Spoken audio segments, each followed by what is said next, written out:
how should women operate?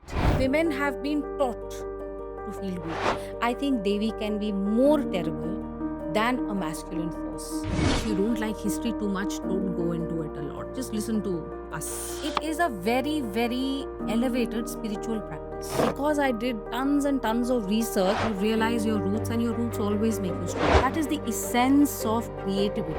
Now, dharma does not mean religion. For example, Atma is not strength. Again, in the Bhagavad Gita, how are you defined? How you see strength in a female body. I'm so looking forward to hearing from you all the things. Please don't forget that they were burning witches happily in Europe. Sati was one big lie. You don't want women to be born because there's such pains, there's such burdens. It happened because of the Islamic invasion. We had a system of female inheritance. So I have to really give you facts and data. That's why I'm referring to these things had an impact on men too. This psychologically weakens women. The whole idea of child marriage belonging to the Indian past is a lie. A lot of people will have heard about the Kam Sutra and Kam Shastra. Read the Kam Sutra if you want to know the party scene in ancient India. It's not just about sex. We don't have this kind of passive aggressive relationship with our bodies. A woman should marry an educated man, an educated man should marry a virgin.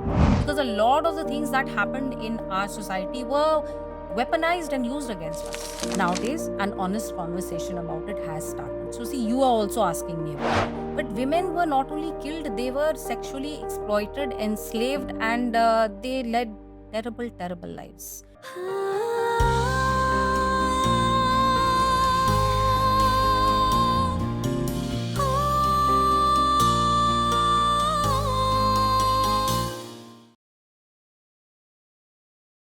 Welcome today on the Creativity Dialogues podcast. Let's explore what are obstacles to creativity. And why I say obstacles is because I believe all our obstacles are mostly human obstacles. And often these obstacles are not even about just ourselves, but from the obstacles that come from our past. And so, who better than to bring on board the genuine seeker? Hard to introduce because a seeker involves all the aspects, but she's an author, an educator, and as I just mentioned, a deep seeker. So we're privileged to have Sumedha Varma Ojha. Welcome, Sumedha, and totally looking forward to having today's conversation with you. Thank you very much, Chandana. Namaskar to everyone. And hope we have a wonderful session exploring creativity, history, the collective psyche. Looking forward to this conversation. Thank you so much.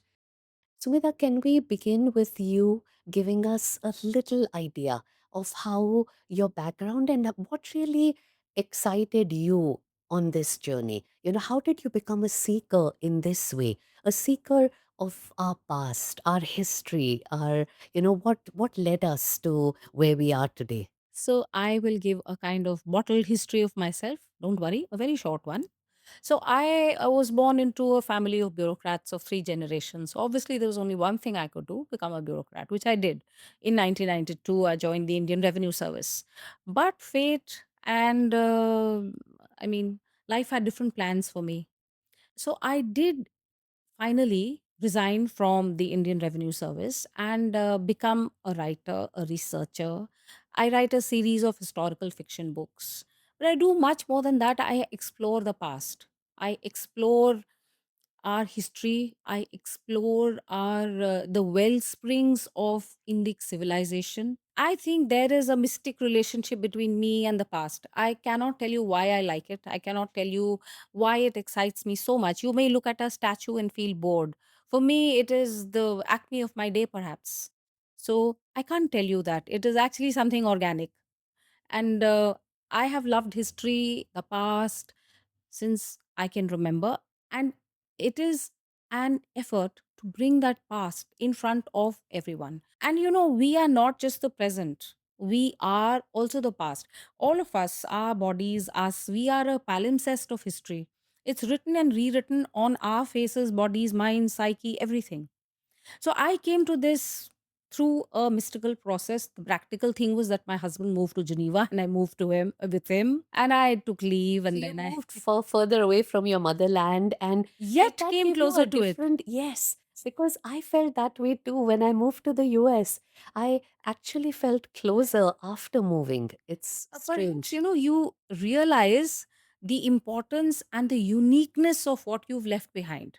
And it comes through in relief when you see other civilizations, which I appreciate, but you remember yours and you appreciate yours much more. So I think you have a point.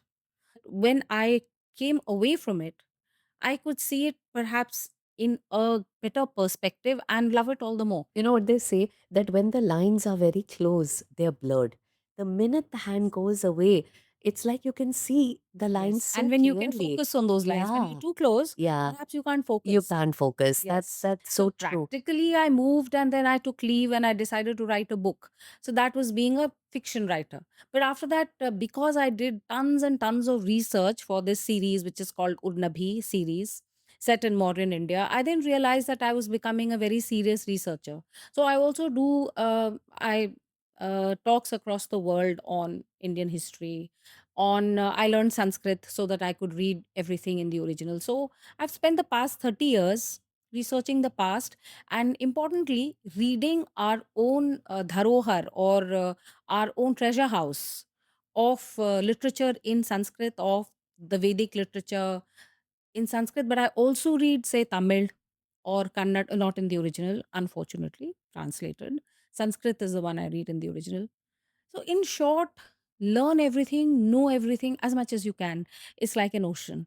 So, pick up what drops or pebbles you can of the past, that is the wonderful past of this country. Sometimes not so wonderful, as we'll discuss, but it's something that moves me in a way that I cannot explain. No, and as you said, it's not just the good, the bad, the ugly. There's a reason as to why things have evolved to where Yes. they are. And knowing this can only empower us. Running away from it, avoiding it, will never let us know that where Yes. are our fears or our insecurities, Coming where are from. they coming from? Not just from our generation, but our parents' generation, their Absolutely. parents' generation.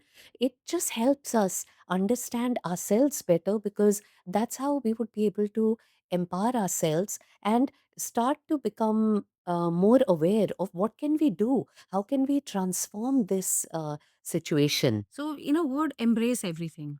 Embrace the good and the bad. And then you realize your roots, and your roots always make you stronger. Yeah. It's not some kind of, balloons and butterflies and chocolate. It's not like that. It's the real hard truth, but the truth is beautiful. Wonderful. So now I'm totally looking forward to diving into the conversation. So let's get started. Indian history is a very controversial area today. Why is that so? Should we care about what happened hundreds and thousands of years ago? And what is its impact on us today? Absolutely right, Chandana. Indian history is a battlefield. It's a very hard fought battlefield even today. But that's because of certain historic reasons. That's because of the way things have happened to our country, our civilization.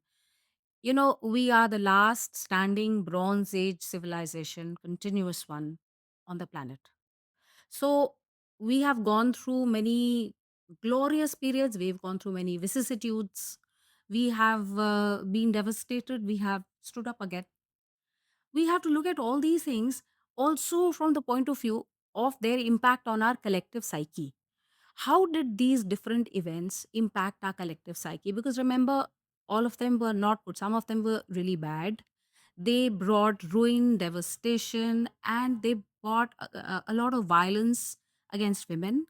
And also, conditions of women changed in many ways. And we are still living with the impact of those things.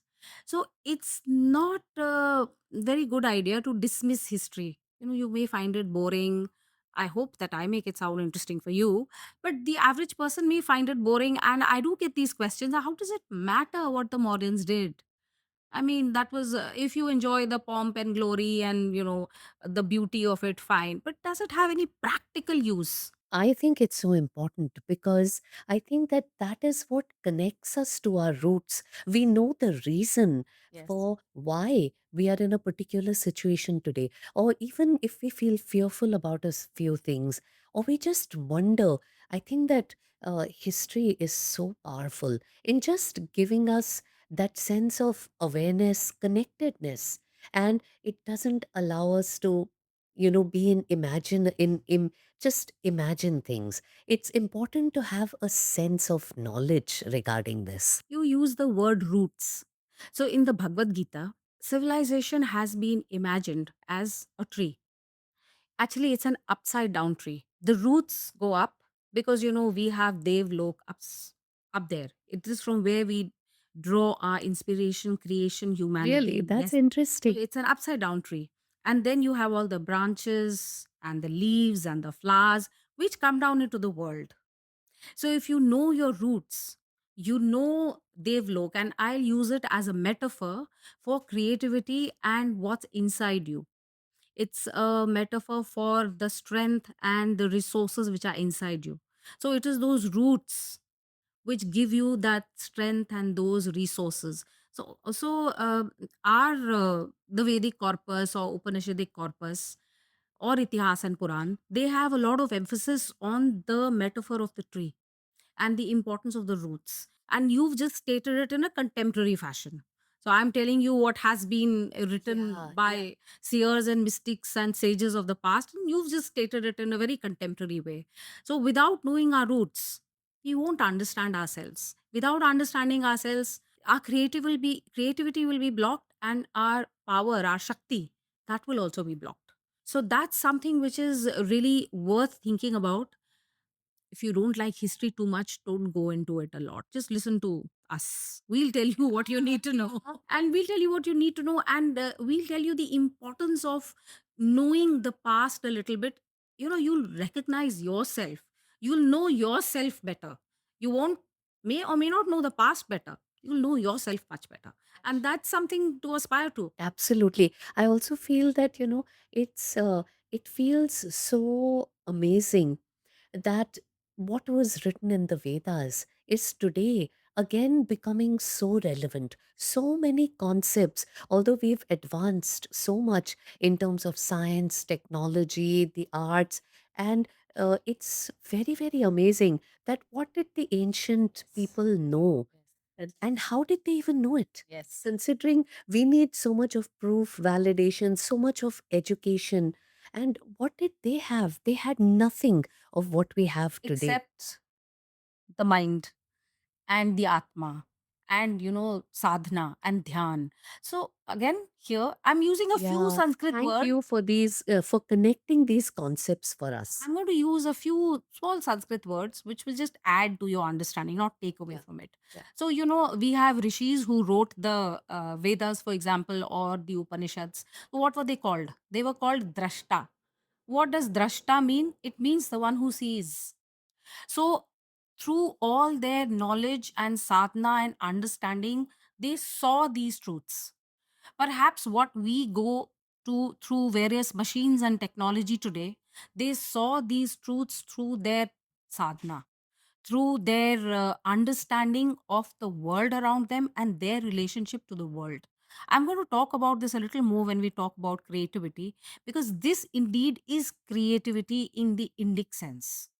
So this is all about seeing. This is all about being a drashta, and that is what they were, which is why perhaps they didn't need all the machines that we do and all the science and technology that we do. Don't you think that in the modern age we've lost touch with ourselves? And we don't use our own power. We don't use our own, capabilities to the maximum. And becoming a drashta is all about using your creativity, your strength to the Completely. maximum. So that's why those words are still those words and concepts, and I will hope to talk about a few of them in this conversation. They are very important because they are not some arcane and useless stuff written in a language which you don't understand.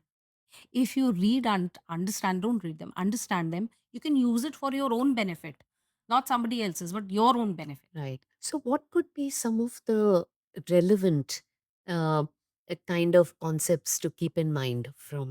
the things that I spoke about, especially truth, meaning, understanding, sadhana, and a kind of sincerity to know yourself, what's and all, everything, to have self awareness of all that you are.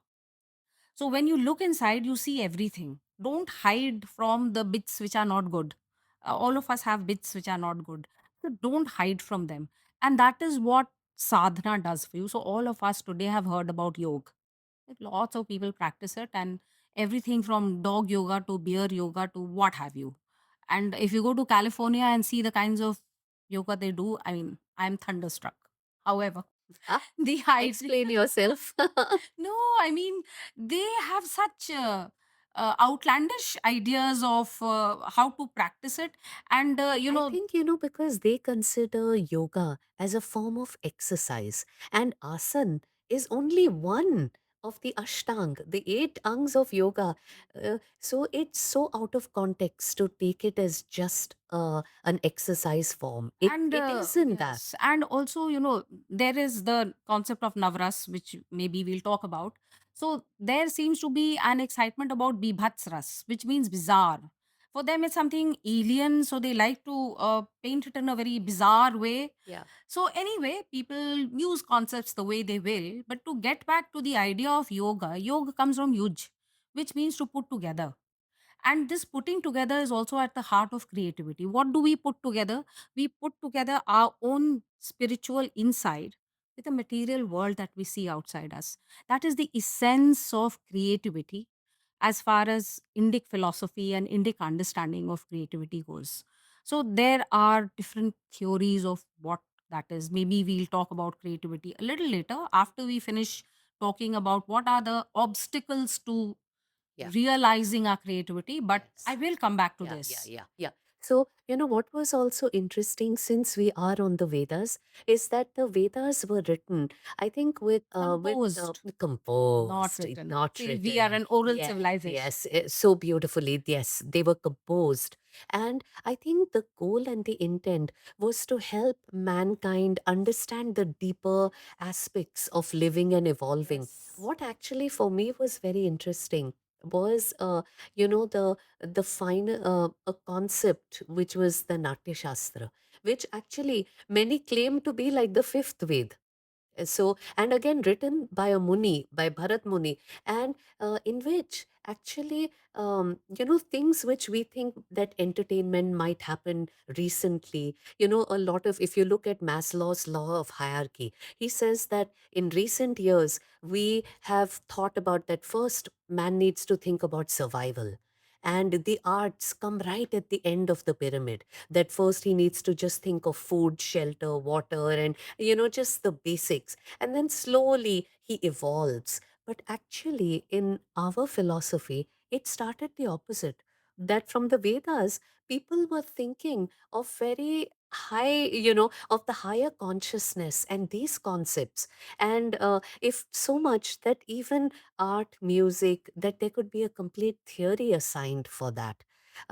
It's quite interesting. So, this is because we are a dharmic civilization. Now, dharm does not mean religion. Religion means a set of rules. Dharma is not a set of rules made by humans. Dharma comes from dri, which means to uphold, which means these are the cosmic laws which uphold the entire creation and beyond. So it also becomes truth and action. So dharma is related to satya, and it is the way the cosmos operates. So when you are operating in a dharmic environment, everything that you do, including entertainment, so if you read either Bharat Muni or any of the other exponents of uh, Natya Shastra, there have been others also earlier and later, people have written commentaries. This is all in order to attain a dharmic existence. So you know that we have four purusharths. That means for us, there are four goals in life: dharma, arth, kam, and moksha. So when dharmic, when we say that, do you mean religion, No. or can you explain that? Because Yes. many people might misunderstand it Yes. for Yes. religion. So dharma, please do not mistake this. Dharma is not religion. See, there are some untranslatables in Sanskrit. You cannot translate. For example, Atma is not soul. There's a huge difference between the Atma and the soul. The two concepts are completely different. But because, well, English is a limited language as far as translating these deeper philosophical words are concerned, so it's used as a shortcut, but it is not the same. Perhaps more on that later. But as far as we, again, dharma and religion is not the same. So what do we think of religion as? Maybe a set of rituals that we have to follow, or restrictions of your diet, or restrictions on behavior, etc., etc. And we expect these to be prescriptive, that you have to do this. If you have to be a religious person, then you have to do A, B, C, D. Dharma doesn't operate like that. Dharma is beyond all these things. Actually, any religion or rules that you follow can be dharmic. So it is not that you have to be a Sanatani to be dharmic. You can be dharmic following whatever path you want to follow. If that path leads to the ultimate truth, if that path leads to a realization of the cosmic laws. And remember, in the end, cosmic laws will prevail. Whatever mess we create down here on the earth, in the end, in the longer run, which we can't understand because there's this concept of yugas which is far beyond our own understanding, the concept of cosmic truths will prevail. So, to come back to the Natya Shastra or to other modes of entertainment, they were not empty entertainment. They were meant to give rise to certain processes inside your mind and body, which would help you to attain this dharma, arth, kam, moksha. Now, dharma, arth, kam, moksha, you have to have a balance of all four. So it's not as if you have to just run after money, Yeah, just run after can you enjoyment. describe each one? Yes. Dharam. Yeah. Dhar- So dharma is, like I said, this is cosmic laws. How do we translate it into your life and mine? We are very far from cosmic truths. So how do we translate it? So this has been translated because dharma has been defined by the different Upanishads, because remember, the Upanishads throw light on what is the very complicated things, very, what we call in Sanskrit, the good earth, the very not easy to understand stuff which is there in the Vedas, that people have tried to explain in a simple way in the Upanishads. Now we can laugh at that because the Upanishads are not simple, but whoever was writing it so that you could understand the Rig Veda a little better, or concepts of that a little Yeah. better. So, So Dharam is within so the, dharma is yeah. defined.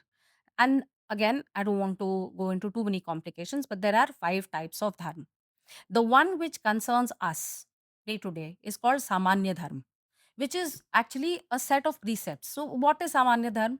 So, it is the kind of thing which tells you should tell the truth, you should not lie, you should not cheat, you should not murder, you should be nice to your neighbor, things like that, Yeah. which anyone will agree with, which anyone will feel is correct. Hmm. So, that is important for everyone. Then there is something called Raj Dharma, which is for the people who rule. They have a For different set of leaders. rules for leaders. In today's kind of society, Yes. we can call them Rules of leaders. leadership. Yeah. So, you have to be compassionate, you have to be empathetic, you have to be just. And believe me, there's a lot of stuff on this. How leaders should be, how they should rule, there's a lot of stuff on this. Then after that, there is Apda Dharma. There are different kinds of Dharma. So basically, Dharma is something which is related to cosmic law. And Dharma is also something which you have to follow in order to have self realization, yourself as well as societies. So this is the dharmic way of life, so that becomes your dharma. But then when you are living your life, how do you live it? You need some material goods, right? You're living on earth, that is arth. So that means money, resources, gems, jewelry, cattle, those were the things earlier. Today, maybe an island or two in the Pacific, whatever. So that is earth. So you have all this earth, then what do? You enjoy it. That is calm. Now, a lot of people will have heard about the Kam Sutra and Kam Shastra, which is an amazing and wonderful book on the conduct of a Nagarak, which means a man about town, and women, and sexual relations between them. But it's not just about sex, which it sometimes is made out to be. It's about Yeah. the rules of conduct of a person living in society. So then you have calm, which is enjoyment. So you enjoy. everything that is there on earth. And then the final one is So is work calm not only about sexual fulfillment? Generally, it's a no. It's anything which you can consume and enjoy. and enjoy. Yes. But Kam Sutra is a lot about sexual relations. But even that, Chantana, does not concern itself merely with a man and a woman and their sexual relations, but their conduct, their behavior, what they should do, how they should behave. Even stuff like what they should wear and what they should eat and where they Interesting. should go out. So Yeah. it's like a city manual. Yeah. And also, like I said, as far as the Indic corpus is concerned, everywhere, the idea is to have a dharmic life. So, can I just bring out something over here, if you'll give me a minute? You see that dharm and kam are not opposed to each other. Mm. Calm, enjoyment, even sexual enjoyment, is very much dharmic because it's part of your society or social conduct. This is a big difference from Western civilization, where there is always this sense of Conflict. conflict Yeah. and this sense of sex as sin. Yeah. We just do not have that. And sometimes I wonder, how can something which actually Which creates is, reproduction, how can it how be a can it sin? be a sin? Then none of us deserve to be on the planet if that was Yes. the But idea. there was a certain Augustus who wrote a very important Christian theology in the 5th century. His ideas about sex were influenced by his experiences, and he came to see it as something really, kind of like a dark force. So then I think Western civilization was very much influenced by this. But for us, remember this calm and dharm, you are very much in sync if you are doing both together. So these are for earth. Yeah. Then you have moksha, which is the cycle of birth and death and rebirth. So when you get nirvana from that, and when you achieve the absolute in whatever form you may think of the absolute, when you achieve the absolute, then you are nirvana prapt, so you have reached moksha. So when we talk of art and creativity, they are very much connected to these four ideas because there is nothing for us which is separate from this. All of it has to be a balance of this. Now, one of my favorite texts is the Arthashastra. So, because the Arthashastra is about Arth, it'll It's tell about you making meaning, making money. making money. Yeah, Uh-huh. money. Uh-huh. All about making money and becoming Yeah. rich. So that will tell you. First, he says that yes, all four are important. Acharya Chanakya. Then he also says that you should have a balance between all four. But he gives a little bit more emphasis on earth because obviously it is Arthashastra. So, in that sense, with different rishis, you may find a little difference in focus. But the ideal for us is to have a balanced life between dharma, arth, kam, and moksha. If you forget about moksha, because people may not want to think about the afterlife so much, but think about it as a practical way to live. So, live a life of good conduct, make money, make whatever you want to make, enjoy it. Isn't that a great recipe for living life? And keep a balance. Don't become crazy about money or don't become crazy about just enjoyment. Keep a balance between all these.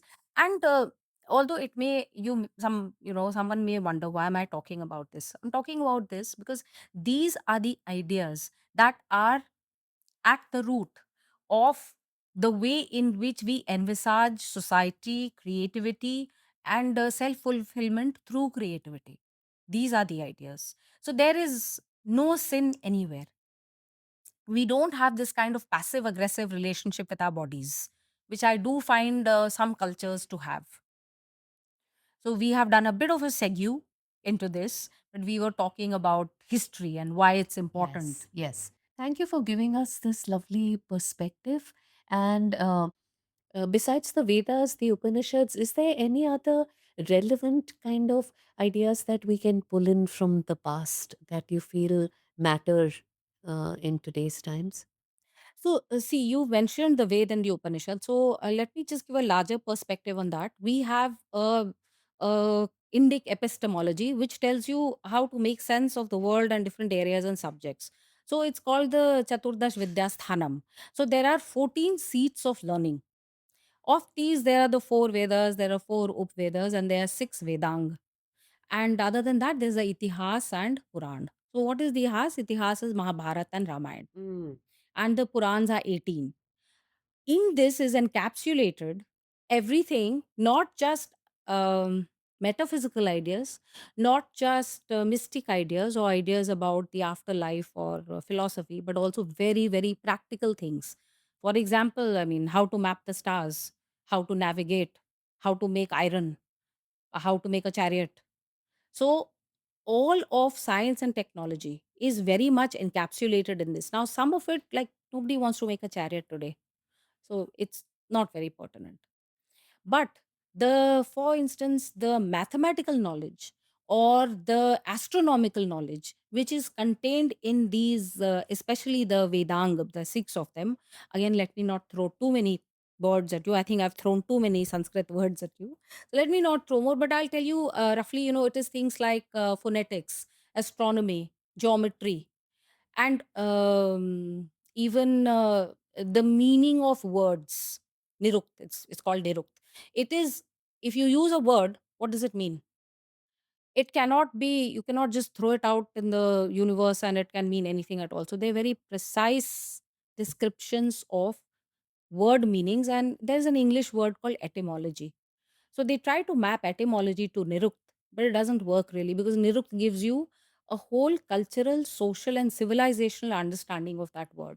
So honestly, if you ask me what other pieces of knowledge are contained there, we need to read all these with a fresh eye, because for too long India was just thought of as a kind of mystic place where only mystic stuff happens, and you talk about philosophy, and you live in a elevated world where maybe people are dying of hunger, but you're talking about nirvana and whatnot. But that's not the way it was, and that's the not the way it should be. So we can get a lot of practical knowledge from there. You can learn a lot of math, you can learn a lot of astronomy, you can learn things which are of use today. And many of the 18 Purans, they have a lot of technical and scientific stuff in them. So today we define subjects in a different way. We use Western epistemology. So science is science and humanities are humanities, etc. But this Chaturdash Vidyasthanam defined them and organized them in a different way, where things were kept in different baskets from the ones we are used to today. But we can use many of the things in those baskets even today. And maybe since we are talking about creativity, a little bit of a nugget that we have 64 arts, the Chatushashti Kala. Today, many of the things which are there, we would not consider them as arts. I mean, for example, metallurgy is not an art. Neither is the making of small weapons an art. So things like this, which today we would think of as technology, are included in the 64 arts. So in Sanskrit or in Indic understanding, art and science, there is not a hard line between them. Art is science and science is art. Today we see all of us have been educated in the same Western epistemological way. So we have completely lost touch with this. So today, what do they want to call it? They want to call it interdisciplinary. They will now say, break down the silos of these subjects and think of these things together. We already did it. When we go back to yoga and yuj and putting things together, that I think is our superpower of this way of thinking, that we put everything together using the same principles. So the principles of Ayurveda, the principles of yoga, principles of natya, of painting, of chitrakala, of sculpture, they're all the same. And I think what's so relevant here is that in all of these systems, we consider the human as individual, as unique. And that's why there's not a general prescription. For example, in Ayurveda, the doshas, it's really catering to everybody and their individuality. Whereas a little bit in the Western society, it's more generic, like one rule for all of how to behave. That you've said such an interesting thing, Chanda. You really put your finger on it. You use the word prescription. So the Indian Shastras do not understand the word prescriptive. They merely tell you that if you wish to go from place A to place B, this is the path you follow. You don't want to go to place B, don't follow that path. Or you want to follow some other path, you can do that also. So, prescriptive is something that we've learned from other cultures. The Indian Shastras, as you said, it is left to your understanding. So, that is why, again, in the Bhagavad Gita, how are you defined? You're born. You're born with certain capabilities. But do those capabilities define you for your entire life? No. What defines you is your karma. So, gun and karma together will make you what you are. And that's how it ties back to what you're saying, that it's unique. It's your gun and your karma, and no two can be the same, because we are born with different capabilities and we work them out in different ways.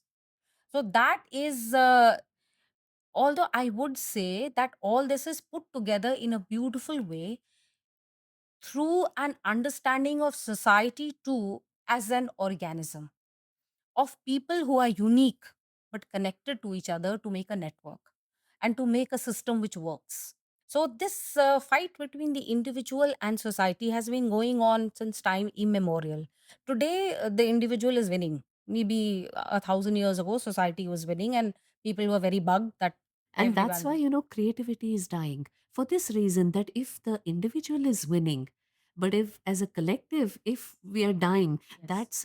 that's not or losing, that's a shame. Yes, So it's a shame, and it's a block it's a block. to creativity of the individual and of society. It's a block. And that's why, I'm so excited in speaking with you, because I feel the only way to become stronger and empowered is to actually understand where does our pain, where do our challenges really begin? They're not only what seem to be there on the surface level.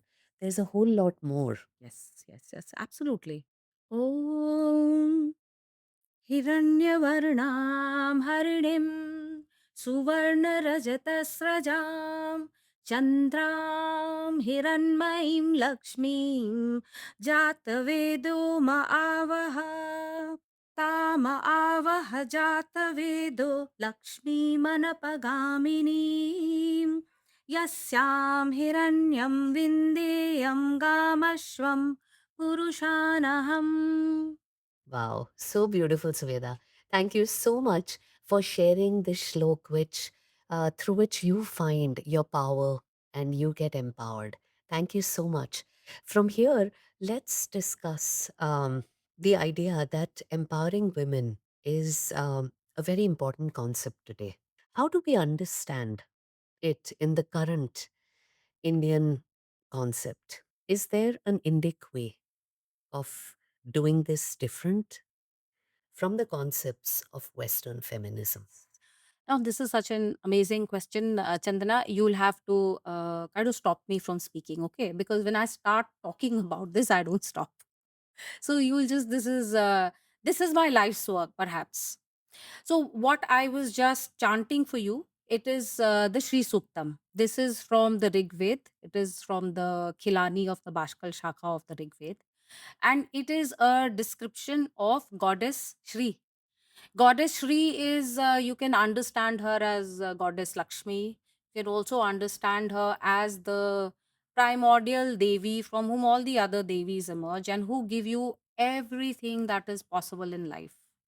The first shlok was describing the way she looks, beautiful, effulgent, the giver of all boons. And the second one was telling you that she can give you anything and everything.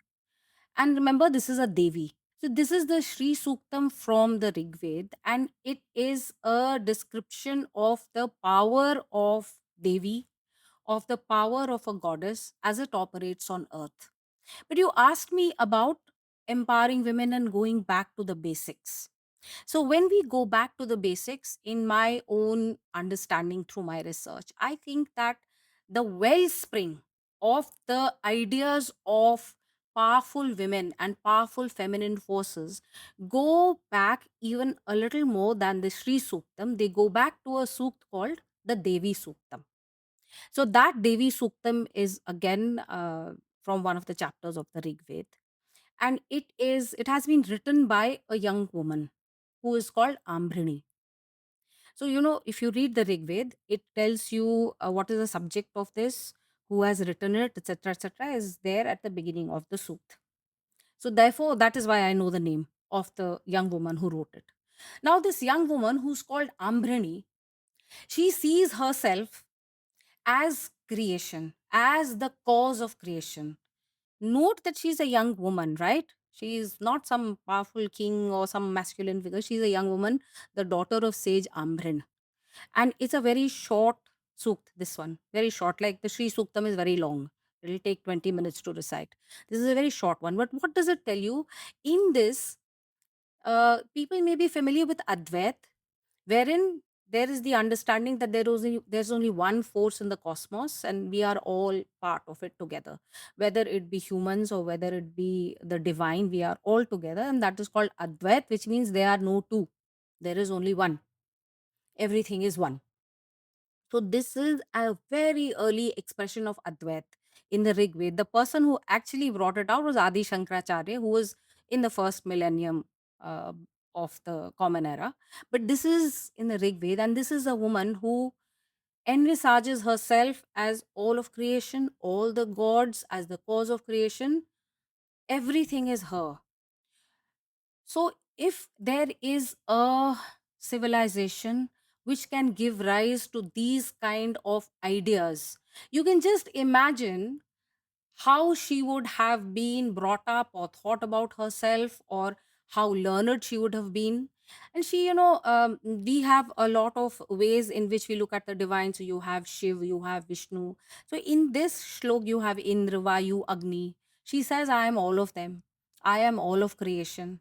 And what I love about it is her confidence. So when she says all this, she says, Aham swayam idam vadami. It is I who say so, therefore it is true. Look at the confidence. Look at the way in which sh- everything is, she takes everything inside her, that young woman. So, this, as I understand it, is the first expression of feminine power in our own treasure house of philosophy. So it is from the Rig Veda, of course, which is the fountainhead of Indic How philosophy. wonderful. We think that, today we need to empower women, and where have women lost the power? So Yes, I'm so looking forward to hearing yes. from you all the things that actually depleted the female power, the female energy, and really looking forward to exploring this. Before Yeah. you continue, So, can I just say one more yeah, thing? absolutely.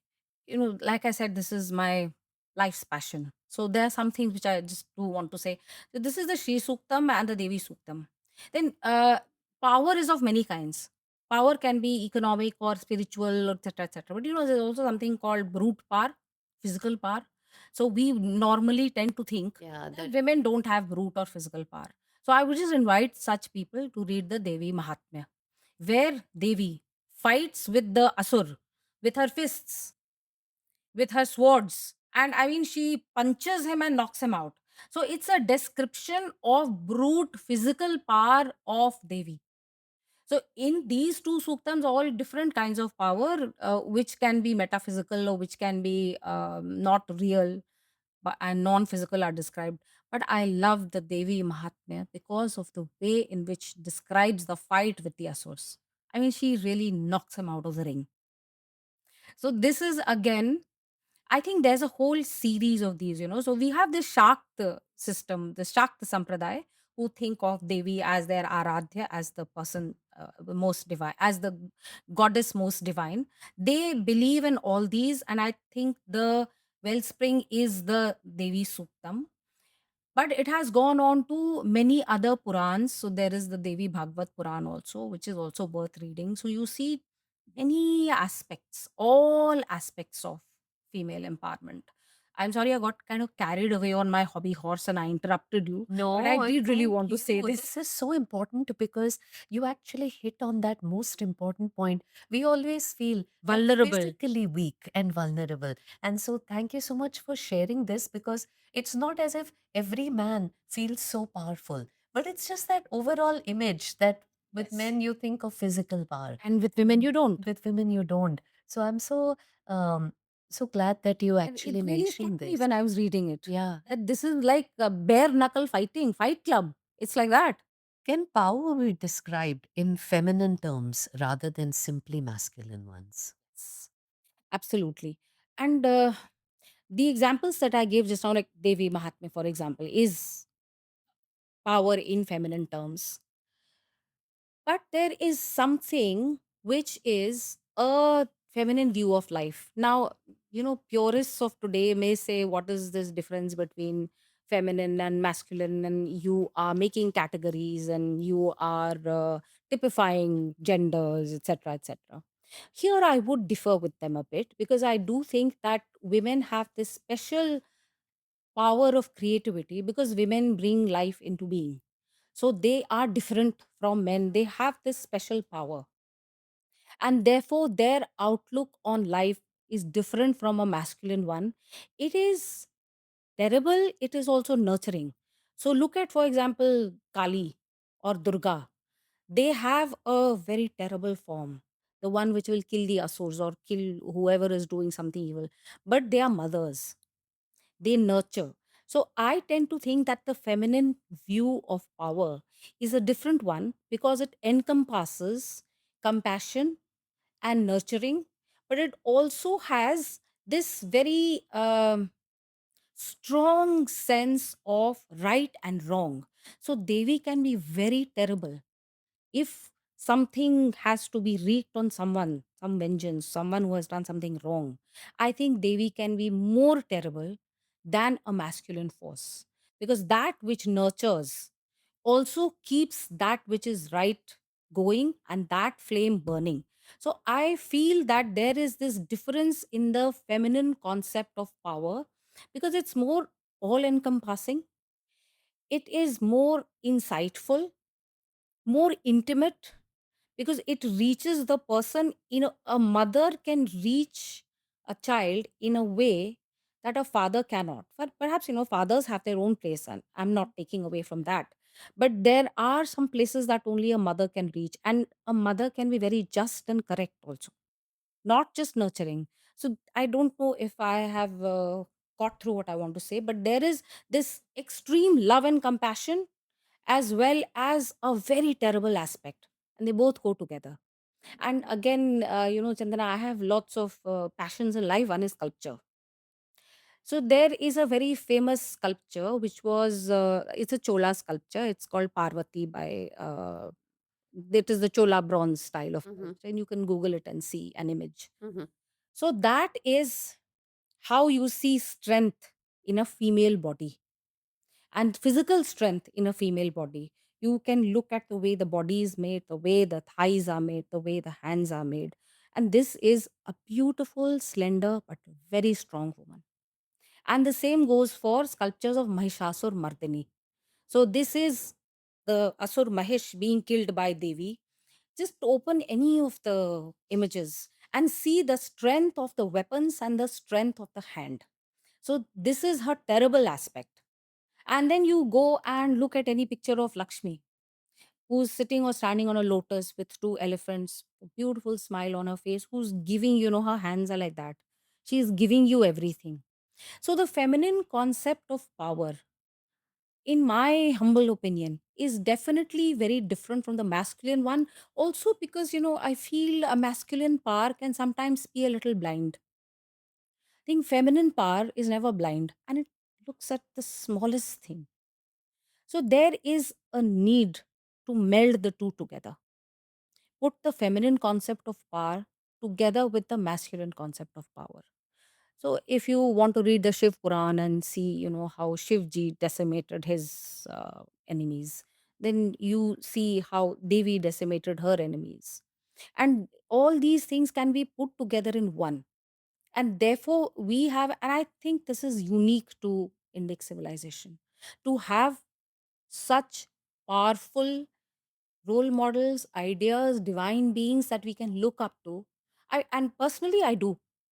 I actually do look up to Devi as as a role model, to have all those aspects in you. So we do have a unique way of understanding, visualizing, conceptualizing, and exercising power as women. So this is not the time for it, but there's a whole series of queens who have ruled over different parts of the country, and they've done so in a feminine fashion. And to say feminine does not mean powerless or weak or vulnerable in any way. So beautifully put. Do you know how should Indian women recognize their own power in their own culture and society? That is such a good question, and also it makes me feel so sad because I've been giving you such strong portraits of Devi and women and women queens. But do we really see it around us? Sometimes we do, because I feel our civilization still has that spark, but often we do not. So, what is the reason for Indian women feeling so vulnerable? Why do they have these fears or the feeling that they are in some way inadequate, that they cannot measure up to society, or that they cannot take their place in society? If we have this kind of a heritage, I mean, what has gone wrong? What went wrong? So, for that, of course, we have to go back and think of the thousands of years of history and the good and bad things that have happened to us. There has also been a kind of, women have been taught to feel weak. So, I don't think that women have to be taught to be empowered. Just their weakness, these wrong ideas of being weak, that has to be taken away. When you understand your true being, when you understand yourself, you're automatically powerful. I mean, no one is more powerful than a mother. You just try and do something to a child and see what the mother does. No one is more powerful and more angry and more effective than a mother whose child has been threatened. So you just have to take away these. And I mean, I hope that you'll ask me some specific questions about the Yeah. ways in Yes. which. No, absolutely. I think that, I was just coming to that how should women operate? So, women should operate from a point of view of confidence and belief in themselves and belief in a society which is made for them and which has a special place for them. Now, here I have to explain a bit and talk a bit about why society itself is not like that. Because you see, right now we live in a bit of a mishmash, mix of many cultures and many influences. And that has sometimes given women a background role or a secondary role. So, do these secondary roles, background roles, or do these methods of exploitation, or sometimes feeling that women are being demeaned, are they really part of our civilization? And is it that we have to believe that, yeah, these are our roots, and these roots are rotten? What to do? So we have to leave them and go somewhere else. If we want to empower ourselves, we have to abandon our roots. Unfortunately, I think, Chandana, this is happening to a very large extent today. But my contention here would be that the minute you recognize your roots, you are automatically Shakti. You are automatically the essence of power. And it is because you don't recognize yourself, because our vision has been fogged by a lot of untruths, half truths, and misinformation, which has been given to us to tell us that your roots make you weak, your culture and your traditions make you weak, your traditions make you strong. But we have this misconception that our traditions and culture and background and history make us weak. And that sometimes it's a concerted effort, because we were colonized and colonial powers did their best to teach us that. And sometimes it's because today's society has changed in many negative ways, Chandana. I mean, I'd rather be a Mauryan woman than a woman of the 20th century, because they were far more empowered and far more free to do a lot of things. Society was made for them than it is in the 20th century. So I'd much rather be a modern woman. Why this has happened is a process of historical change, which we'll, I think, discuss through the rest of your questions. Why is it that we run after an alien model to find the power within ourselves? Has there been a concerted attempt to disempower women in India by presenting a distorted picture of the past and place of women by colonial history writers and later Marxist feminists? what are the distortions in some of these areas? I think let's take them one by one. Yes.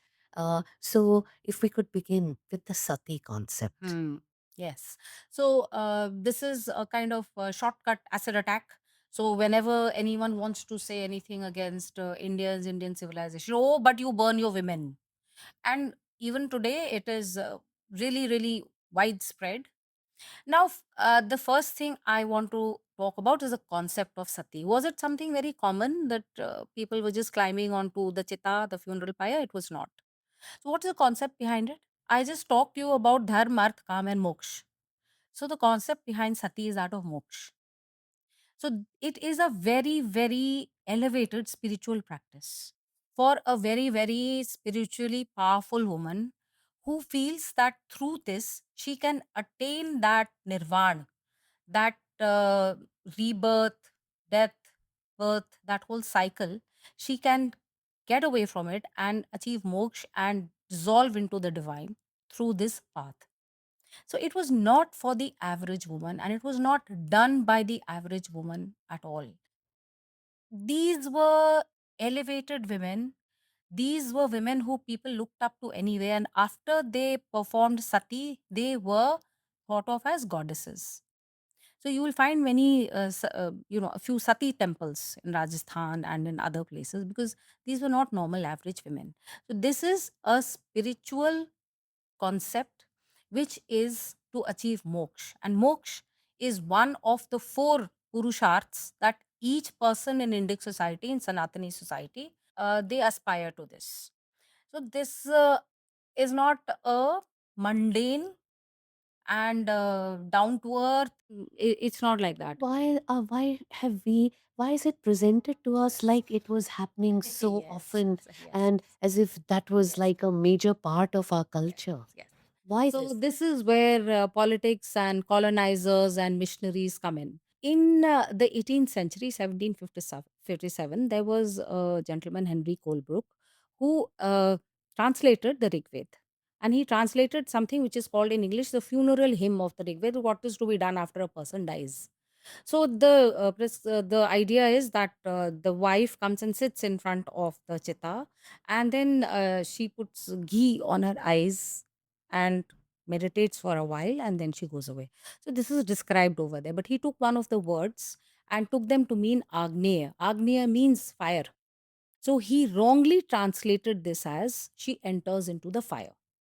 The minute he did this, I mean, not the minute, but 3 months after he did this, William Jones, who was a very famous Sanskritist and many people would have heard his name, he pointed out this fact to Henry Colebrook that, look, this is wrong. This is not correct. Then why did it go on and on and on? And why do even today you may talk to someone about the funeral hymn and they will tell you that it enjoins a woman to climb into the pyre and burn herself if her husband dies. For that, then we come to the practical reasons. So there was a Baptist movement in Europe, especially in the UK at the time, and they were very anxious to come to India and convert what they thought of as heathens. But the East India Company did not want to do it. So they just wanted to make money. So these Baptist missionaries wanted to put some pressure on them. So this was one of the ways they used to put pressure on them. Look at these natives, they're burning their women and you're doing nothing. Do something. So they wrote very big tracts, sent them to England, and they sent them to the Parliament of Britain to be read out over there so that the Parliament could also put pressure on the East India Company. So there were those presidencies at the time, the Madras presidency, the Bengal presidency. So a survey was conducted. A survey was conducted by the British, and they came up with some figures which would have been around maybe 500. And this data is highly suspect because it was also kind of hearsay. There was one person who was doing the census. He would sit there, anybody would come to him and, yes, yes, saw Sati in that village, and he would note it down. So this data is highly, highly suspect. But in any case, once these made their way into books and tracts, what would happen on one page? They would say that yes, 500 satis were there. You turn the page and they would say no, 10,000 satis were there. Then you turn another page and then that would become lakhs. So it So was basically, completely their agenda it to. was their agenda, and there's no other word for it. It was lies. It was It lies. was lies. But then they succeeded in their object. widespread moral outrage and moral indignation was created in Britain. So then they said, no, missionaries have to go in and rescue these people. So then missionaries were had to be allowed by the East India Company, and they came in and they did their work of conversion. So there were also some people. For example, there was another Christian missionary. His name is Abbe Dubois. He used to work in the Madras Presidency, and he also has objected. I don't see anyone committing sati anywhere. What are these people talking about? But the agenda was very strong. And then, the colonizers wanted to feel superior to the colonized. So they had to somehow make it very clear that these people are inhuman, and the most important thing was these people treat their women inhumanly. She has no value except for her husband. So they push her into the funeral pyre as soon as the husband is dead. So they think of her as worse than a human. We must change them. And what was the way of bringing them up? To make them Christian. Again, there's no very polite way of saying it, because this was the agenda. And it is clearly stated in the tracts, in gazetteers, in parliamentary papers. And I know people don't want to read, but there's an amazing book by Minakshi Jain called Sati. Anybody who's interested, you'll get facts, figures, data, everything. So, Sati was one big lie concocted to defame Indian society. Important way of defaming was to say that you don't treat your women well. Look at this. This is how you treat your women. And please don't forget that they were burning witches happily in Europe since the 15th, 16th century. They're silent on that, of course. And the missionaries were not really bothered about these women who were dying, even if they wrote about it, because at the same time, there were lots of famines in India because of British revenue policies. So they didn't care about people dying. Their agenda was to denigrate society and to convert Hindus, and they succeeded in getting an in, so to speak. And once they came in, this whole writing of this kind of history by missionaries went on and on till today. You and I also feel that, yes, okay, somebody had to ban sati. William Bentinck had to ban sati. Otherwise, look at us. What kind of culture are we from? We were burning women. And this wonderful William Bentinck, he said, sitting in England when he had not come to India, I am going to ban sati. I know it is very bad. It is widespread in India. I am going to ban it. This is before he stepped into the country, before he came and saw anything. So you see, this is how agendas are set. This is how untruths are spread. Now, us in 1947, we also bought it, lock, stock, and barrel, that yes, this is the truth. Unfortunately, the state in 1947 was still very much enthralled to the Brits. And whatever they said, we took it as true. It's true in many, many sub areas. In this one, for example, since 1947 to the present, 40 cases of sati have been uh, documented. So we are a nation of, I don't know how many crores. Today we are 1.4, 144 crores. Let me stick to the Indian numbers, 144 crores. So 40 is a tiny number. But that's not the way it was thought of. It's like people are jumping into funeral pyres left, right, and center. So moral outrage and a sense of humiliation is created in us, that look at what we are. This is what my mothers, grandmothers, great grandmothers were like. So if And they were I think so. that this psychologically weakens women. Yes, When you start to yes, think that this could happen to me, or this happened yes, to my mothers in yes, the past, yes, to my to my ancestors. ancestors, Yeah. it's so So you have this disempowering. feeling of vulnerability somewhere at the back of your mind. Although you may be living very Yeah. modern lives and successful lives, but this is what you were talking about, collective psyche. This is what we don't really notice. We don't give importance to this, but somewhere it Yes. creates a sense of fear and vulnerability. Absolutely, absolutely. And therefore, again, I belabor the point, I reiterate the point that these things have been taught to us to disempower us. We are not vulnerable. We are not anybody's victims. We are powerful women in our own society and civilization, but we've been taught that you're not.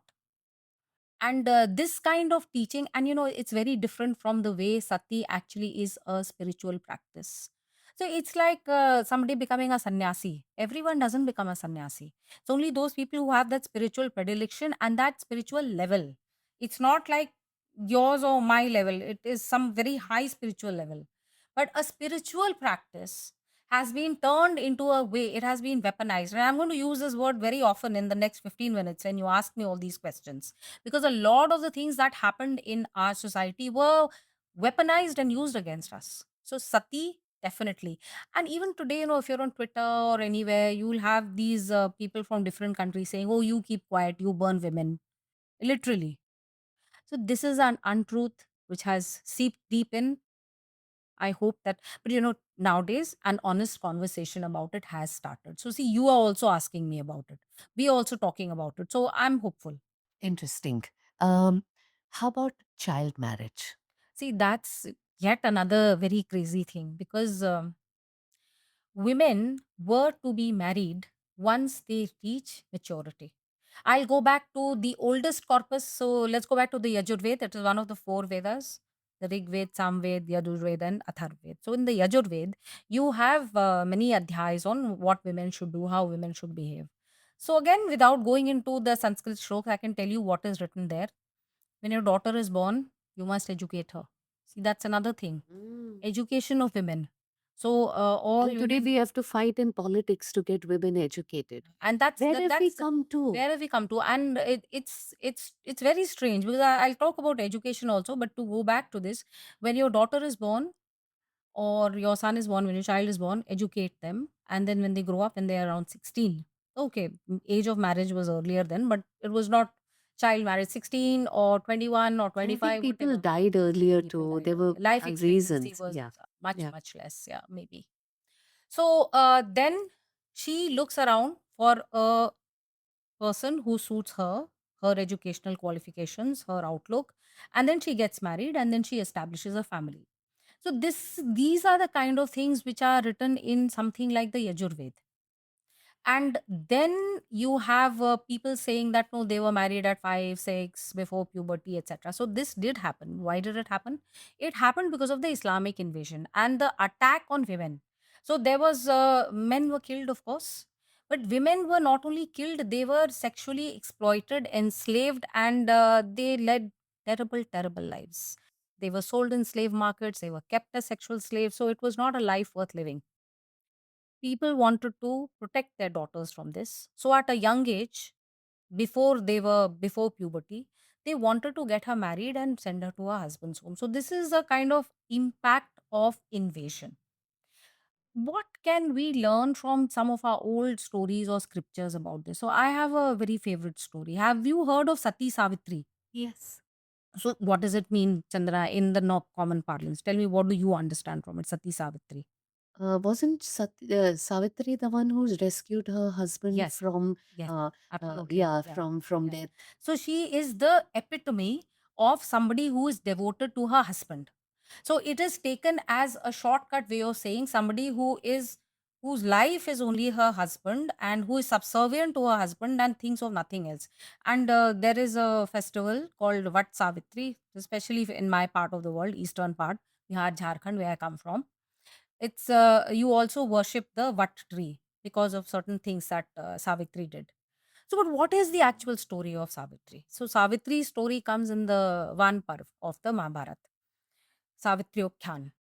So, there was this king Ashwapati of Madra. He didn't have any children. So, he prayed and prayed and prayed and begged for children. So, he was rewarded with this absolutely glorious, beautiful girl. A girl child, remember. Again, there is this kind of understanding that if somebody is praying for children, they only want boys, not a boy. He was blessed with this amazing, intelligent, beautiful, exceptional girl, and she grew up. And she was just too smart for anybody around. She was too beautiful, too smart. There was nobody there. So she obviously didn't want to marry anybody who was not up to her standards. So then her father said, okay, I will give you an entourage, ministers, and army. Just go out and look for somebody for yourself. Go and travel the kingdom with this entourage and look for someone, marry a prince who you like. So she went off. Now, I am telling you this story so that you can contrast this with the idea of child marriage, where a child who is barely aware of herself, 4 or 5 years old, is married to somebody. Just contrast it with what actually happened. See, she went around the kingdom. She saw a lot of people. She just rejected all of them. Then she was crossing through a forest and she saw a young and handsome man cutting wood. She fell in love with him. A love at first sight. That was Satyavan. He was a woodcutter. But she said, no, I'm going to marry him. So she took him back to the kingdom, to her father. And her father had sage Narad visiting him at the time and he said, no, this boy is very unlucky. He's going to die very soon. She can't possibly marry him. And anyway, at one time he was a prince, but he's lost his kingdom. He's living like a woodcutter.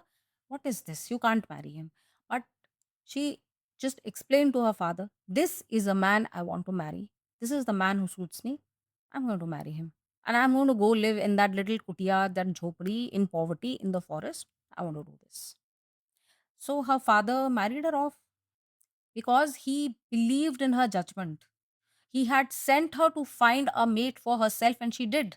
And don't you feel this was also kind of this idea connects to the idea of Swayamvar, Yes, where it a will. woman actually picks a suitor worthy of her choice. There's no way there's any child No, marriage no, or no, no, can't be. anything. No, because she Can't has be. to look for that So, man and understand who that so, man is. when we look at our past, so important to reflect that when our way earlier stories tell a completely different Different story. story, Why do we and then believe why something are we else? believing That's things that happened in the middle period due that's to such a great way all of the putting assumptions? it, Chandana. I love it. When our own past is telling us a different story, why do we believe the untruths which don't belong to that And story? things which happened for a reason. Thanks to the Yeah. invasions, colonization, Yes. these were the Yes. And reasons we for the take it to be our change. roots. We take, and those are not our Yes. roots. Yeah. I think that really understanding this is essential. And just a little bit more about Savitri. So everyone knows the story that she followed Yam and got him back. But how did she know all that? She was a great Jyotish. That means she knew astronomy. She knew mathematical calculations. So she calculated the date of her husband's death and she calculated what needed to be done. So you, I, anybody cannot see Yam. He's the god of death. It's only a very realized person who can see the god of death. So it goes to show her beauty, her knowledge, her understanding, her spiritual elevation. She was the complete package. And yet she married, Satyavan seems like a bimbo whenever I read about him.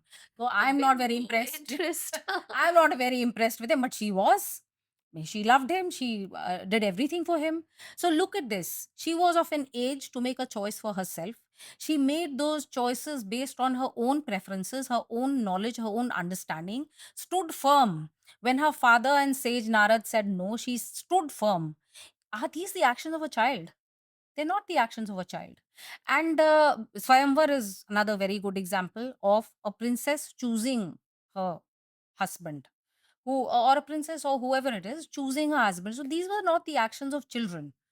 And the whole idea of child marriage belonging to the Indian past is a lie. Again, It's I a have to lie. use It's that a word. lie.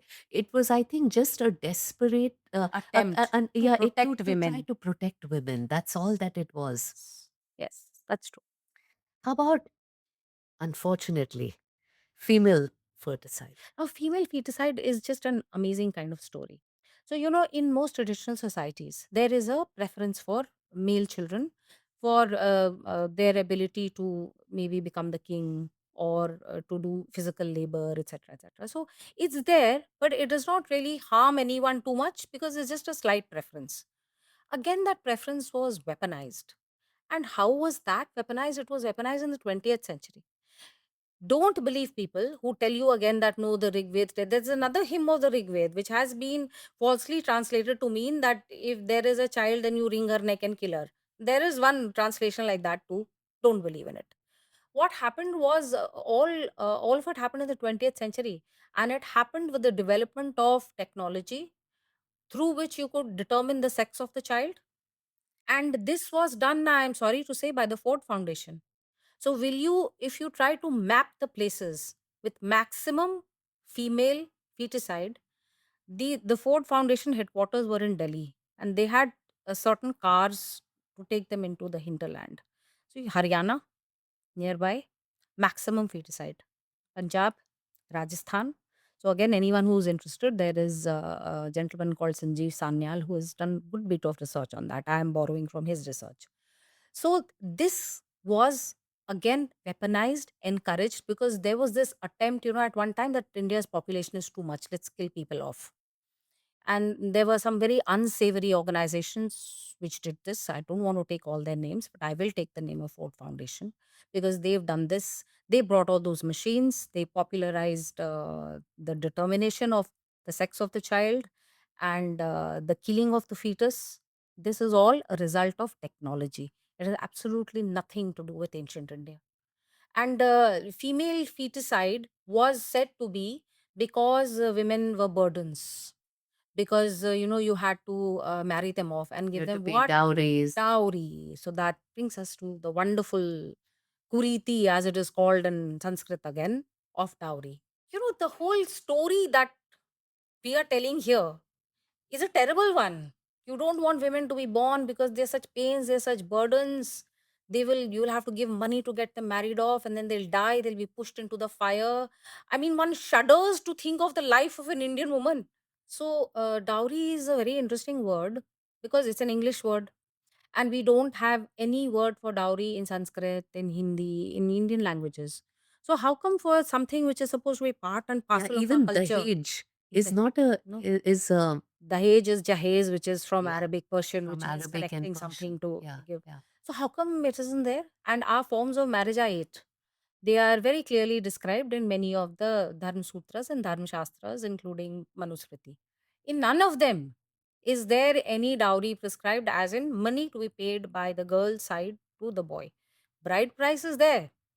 A man will pay, and the girl's family will give the girl to him. Bride price is there, but there is nothing called, the other way around, And dowry. it's so surprising, how do these things become a prevalent part of Yes. society? It's Yes. shocking.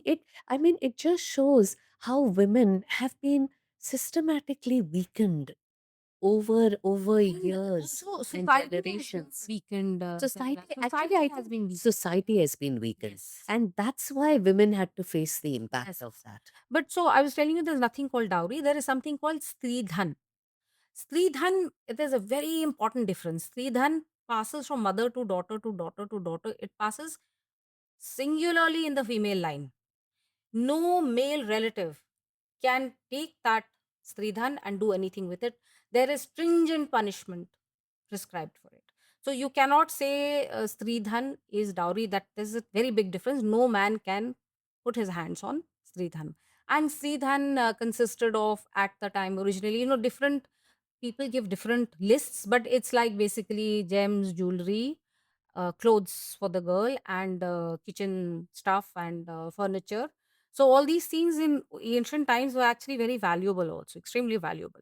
And these only went from mother to daughter. So we had a system of female inheritance before other cultures even thought of it, and only female inheritance.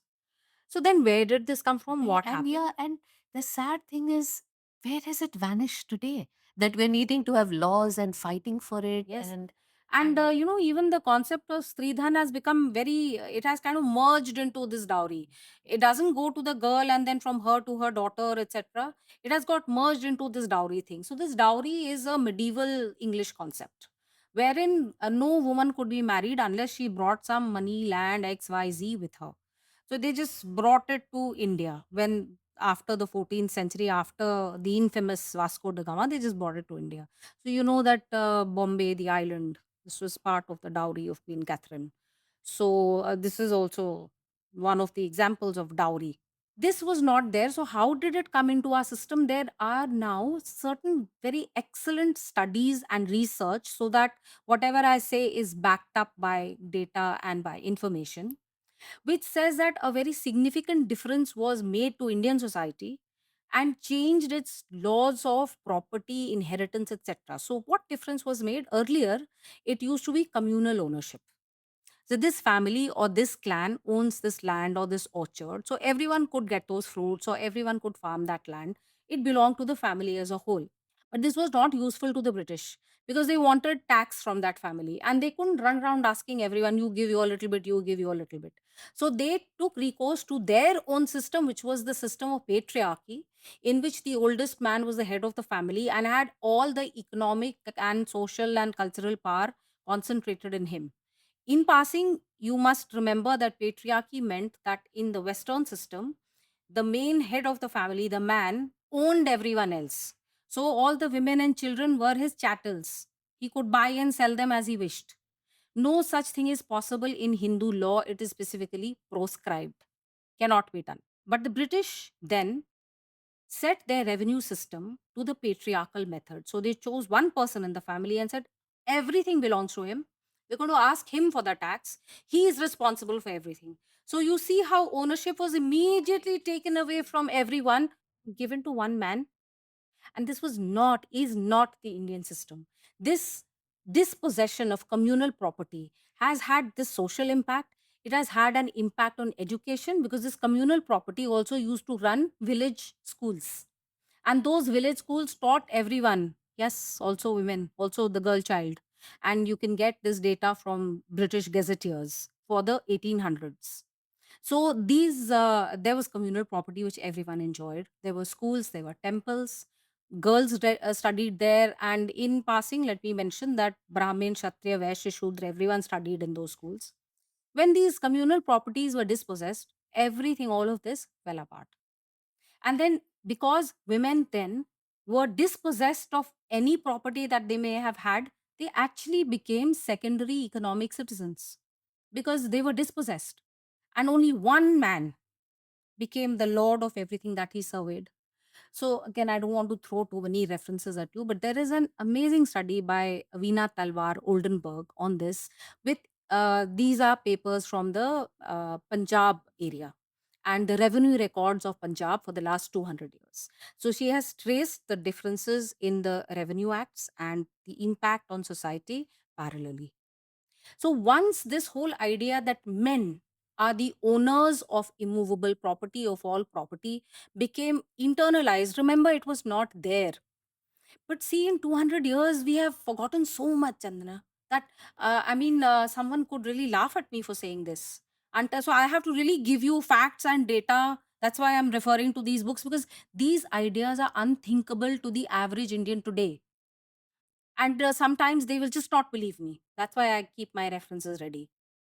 So the revenue system and the desire to extract as much money, that led to the dispossession of women as economic equal citizens in the system that existed. And so they slowly got more and more marginalized, more and more marginalized. And then the idea then came in that, okay, I mean, she's useless. What is she bringing with her? The idea of Sridhan also was now getting diluted. So that was also going away. So what is she bringing with her? Is she bringing something or not? And if not, then okay, I will not marry her. I'll look for someone else. So unthinkingly, or perhaps in a very thought out way, all systems were broken and re engineered in a terrible way so as to have an adverse impact on society. And we've been talking a bit about women for the past 15-20 minutes, but let us not forget that these things had an impact on men too. You know, men have mothers, sisters, wives, daughters. We are all part of society together. So this had an impact on On men the men too. too. It weakened the men Yes. too. I mean, even they, because as you said, once society is weakened, it's you can't only women can't be Yes. weakened. Even the men had to Yes. deal with loot and Yes. everything. I Everything. mean, so it's like they had to Yeah. deal with, as you said, their mothers, sisters, daughters. Yes. There was not safety for There anyone. wasn't safety for anyone. And then families then became have and have nots, because there were people who owned everything and there were women who owned nothing. Yeah. Although, I would say that vestiges of the power, economic power, which was exercised by women in the past, did remain. For example, a personal anecdote: my great grandmother was a widow, but she was the owner of extensive tracts of land, agricultural land. So she used to get them farmed herself, and she used to run the whole thing herself, and she educated her three sons, brought them up to be bureaucrats, British. bureaucrats. My grandfather was a bureaucrat with the British. But some vestiges remained, but a lot of it was simply wiped out. So remember, now we don't even have a cultural memory. Even our cultural memory of this is gone. This idea of communal ownership and doing things together, educating girls and boys of the village together, all these things are gone. And I was talking to you about economic power. So the unit of society was the family. The family consisted of the husband and the wife, or let's put it this way, the grihapati and the grihapatni, because the oldest husband and wife would be the heads of the family. So, who decided the way in which the resources of this family would be used? It was the Grihapatni, because she decided what would be used for food, for clothes, for charity. Who would she give that charity to? So, actually, the distribution of wealth in society was decided by the Grihapatni. And by the way, Manusmriti is a reviled text. Somebody wants to burn it, somebody wants to tear it. Read it sometime before tearing and burning it. So, who was the person in the house who was to eat the last? It was the Grihapati. And who was to eat the first? It was the women of the family, especially the young children, the young women, pregnant women, and old women. Women were to eat first, and it was only after everyone had eaten that the Grihapati was allowed to eat. So you see what a subversion. Yeah, it's just shocking actually. Today you have a popular narrative and mainstream narrative that men are such beasts and they will not let women eat and you have to look after them first. I sometimes It's so wonder bizarre. what happened. I mean, actually, I even wonder that till today, very often you find women and men separate themselves. Yes. You go to a gathering, you find that men will come together separately. women will come. Women will come. Yeah. In fact, my husband would say something interesting. He would actually leave the men's section and come into the ladies. Causing And perhaps a little yeah, a little discomfort. discomfort. And he had such an interesting thing to say. He said, "No, I can't stand that anymore." He said, "They're just talking business and office non-stop." He said that we are meeting in the evening.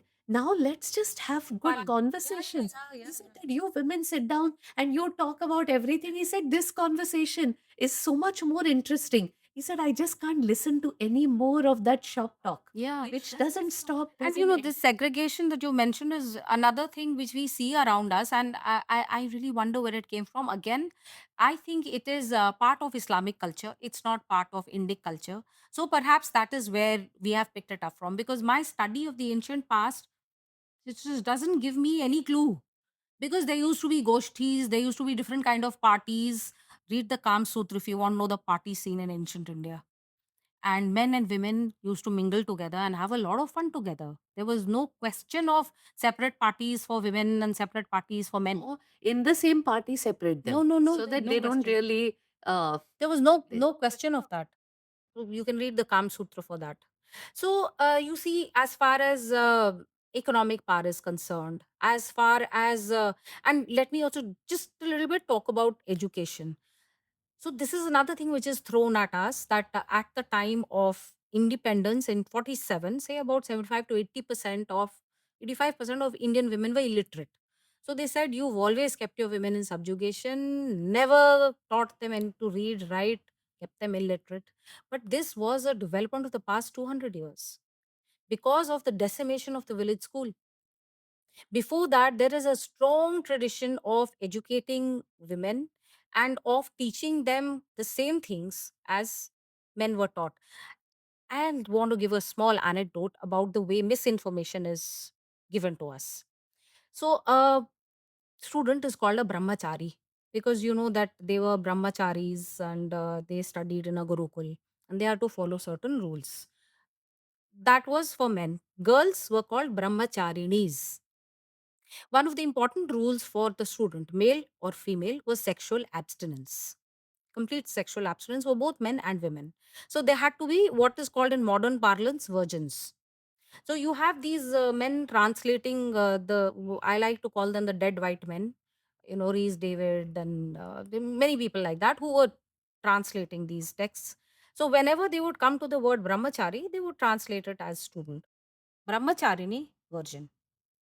So if there is a shlok which says that you should always marry a brahmachari or a brahmacharini, so they would say that A woman should marry an educated man should marry a virgin. Do you see how this changes the position of Oh women? my God.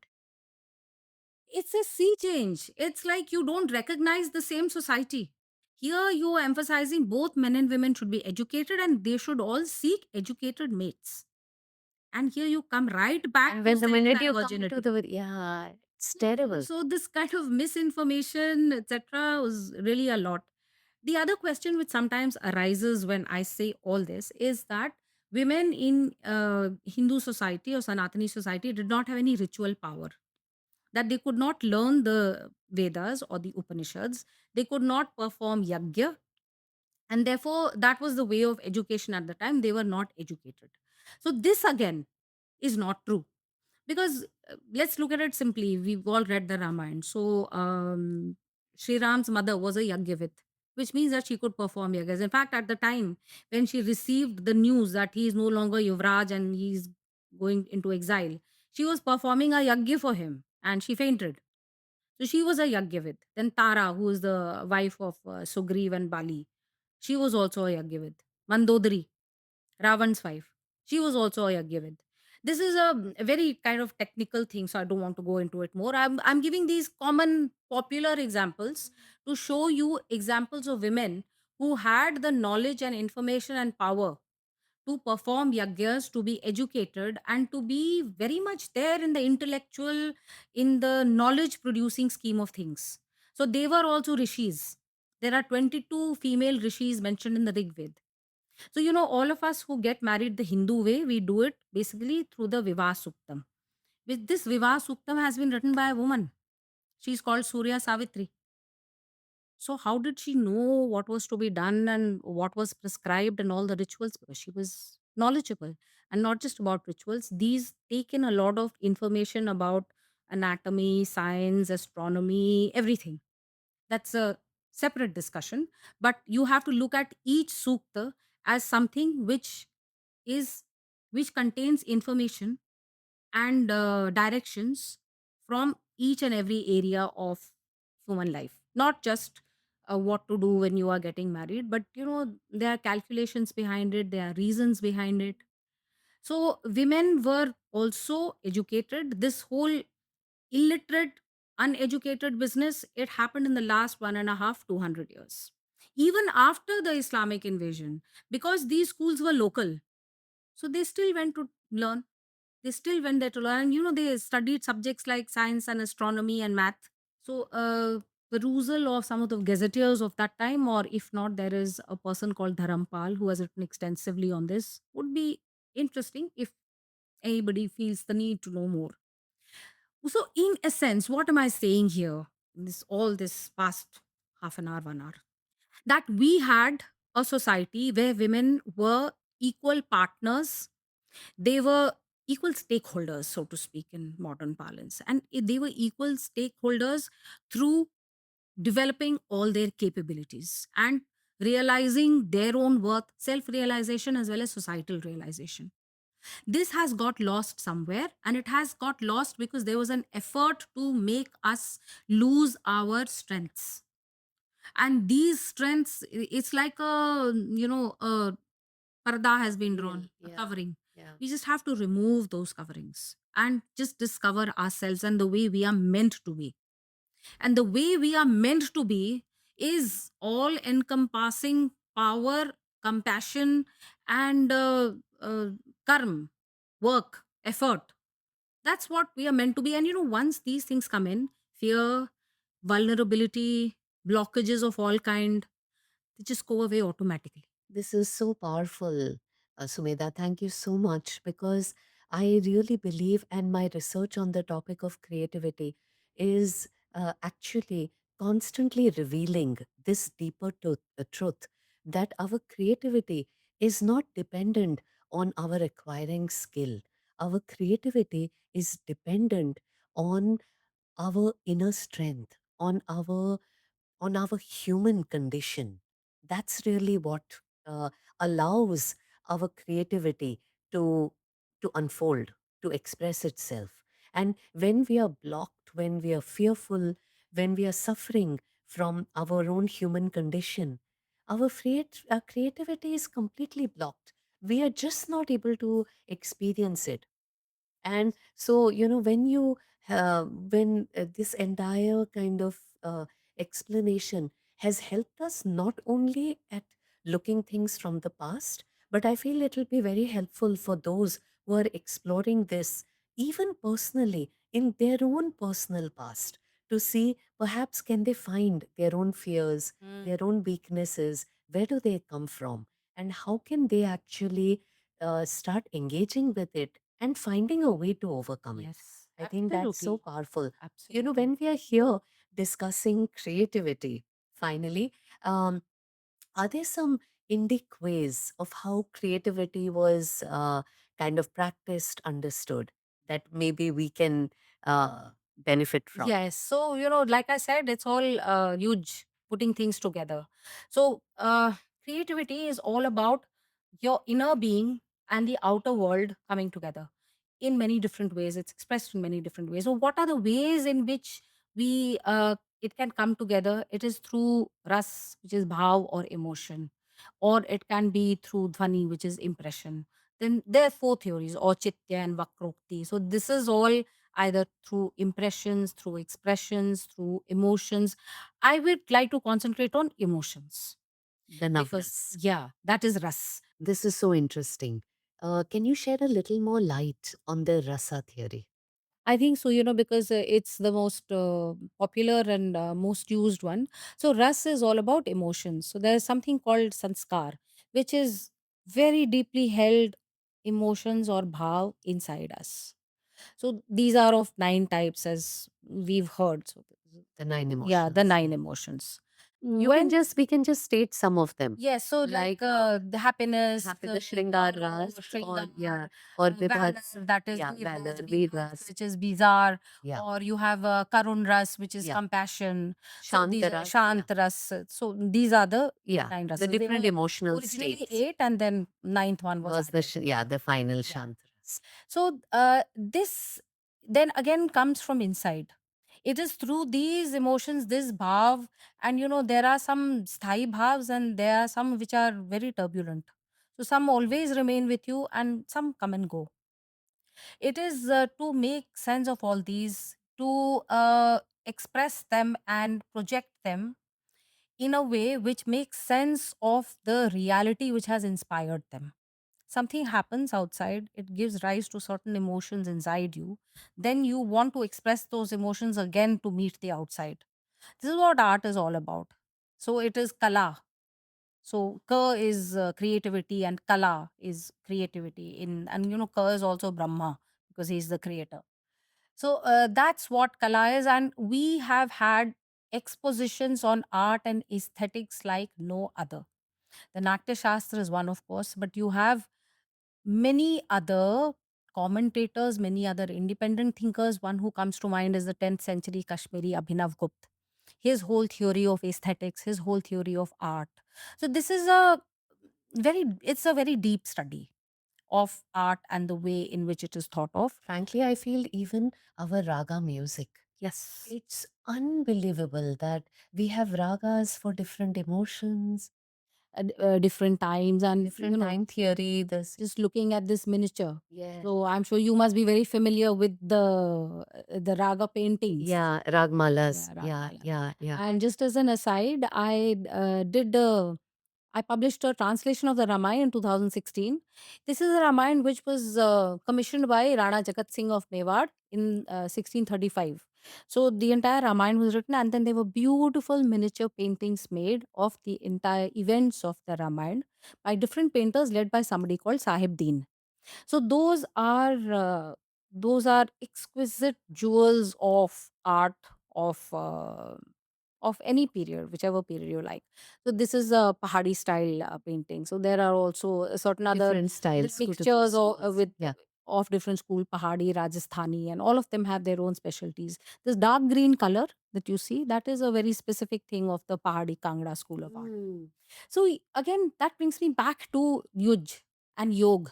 Everything is connected, Chandana. Everything has the same principles. And whether it is painting or whether it is art or whether it is Dance. dance. We didn't even talk about our dance. We have Our not gods spoken have of dance. always the Natraj. Natraj. It's like Yes. dance is so embedded in the Absolutely. culture. Creation happens through dance, destruction happens through dance, everything happens through dance. And when you go and see our sculptures, they are nothing but frozen poses of dance. If you look at our paintings, they are sculptures and dance represented on a surface. Or when you think of music. So aesthetics comes to a point, and it's all that whole. For me, the single thing about creativity in the way in which I think of it and the indic sense is that of coming together, of everything, of the cosmos coming together with that which is inside you, because the cosmos is also inside you but you don't recognize it. So we have to recognize it, and we've spent the last 1 hour discussing what are the blocks to recognizing this kind of creativity. Personally, also, I mean, on a very personal note, I feel creativity is a mystical experience. I cannot really explain it. If you ask me, how do I write or how do I do any of the creative things I do, I will not be able to explain it. I think what happens is that external stimuli go in, there are some emotions which are created, and then those emotions come out. And for me, it is writing, for you, it is painting or singing.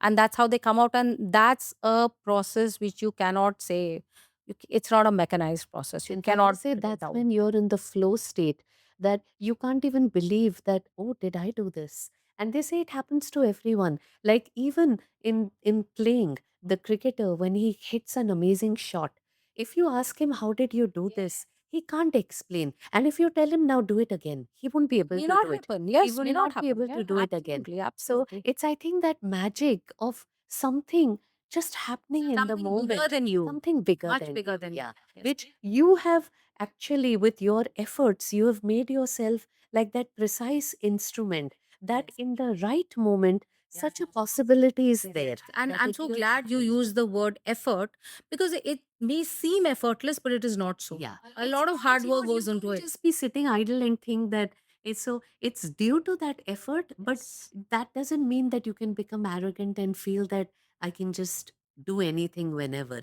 There's Yes. still that enabling which That spark. happens from, yeah, from some source which almost feels like out of yourself. Yes. Because I believe in Advait. So that source out of yourself and the source inside yourself is the same. And that's the one which sparks this. So that is how I think of creativity in the Indic sense. And this is such an interesting discussion because, we've looked at so many things which block this expression. And I think the idea is to start the flow again. At the moment, I feel perhaps there are many blocks for men, women, society. And perhaps we need to brush up our aesthetics a bit. We need to be inspired anew. And this is the time, I think, to be inspired anew. And I think this is so interesting. I think that it's all about regaining our power back and also kind of understanding the concept of us owning both the masculine and the feminine powers. Absolutely. That is such a wonderful thing you said. I Yes. think that this would be a very powerful note to conclude on because everything that you have actually brought forward is sits in with the theory that I've been sort of understanding, which is that our obstacles need to be actually understood in order to be freed.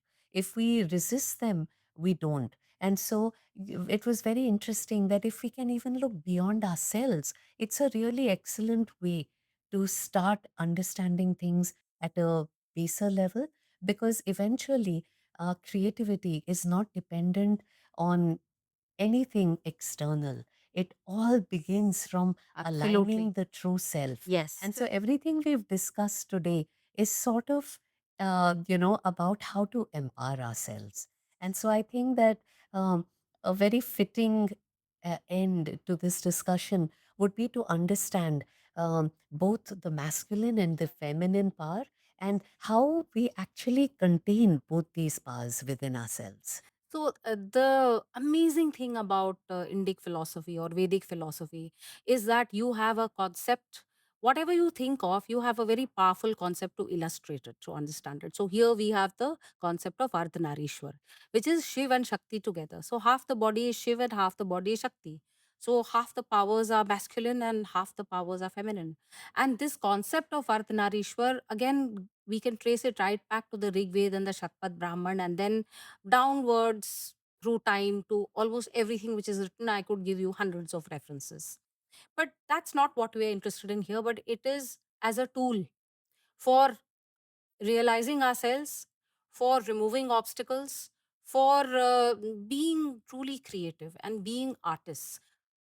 So, in touch with the masculine side, in touch with the feminine side. And I think this also reflects certain modern Western psychology ideas of psychology also, that there is a masculine side and there's a feminine side. We understood it thousands of years ago. Therefore, we have Shiva and Shakti together, the masculine and the feminine side together, to understand both their powers. Remember, we talked about the female power, Shakti. Then there is also the male power. In other slightly metaphysical terms, it's Purush and Prakriti, but okay, let's not go into that. Here, I will just conclude by saying that when we think of it as a whole, as a comprehensive whole, not divide it into masculine, feminine, X, Y, Z, but think of it all as a whole and think of ourselves as embodiments of Ardhanarishwar, that we have both Shiv and Shakti inside it. Incidentally, this accords so well with my own personal, deeply held religious beliefs. I am a Kashmir Shaivite. So, a Kashmiri Shaivite, this is exactly what this is the power I pray to. This is the divine power that energizes and powers me. It is Shiv and Shakti together. So, that means you have all the possible powers that you may need or may want.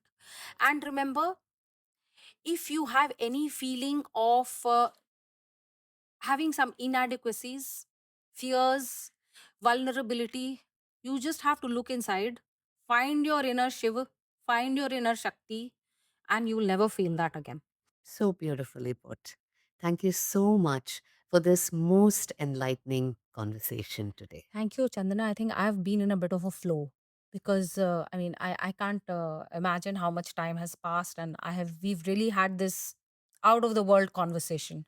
Thank you so much for calling me, and it has been enlightening even for me, because sometimes you articulate certain ideas and then you really feel, yes, this was inside me and now it's come out.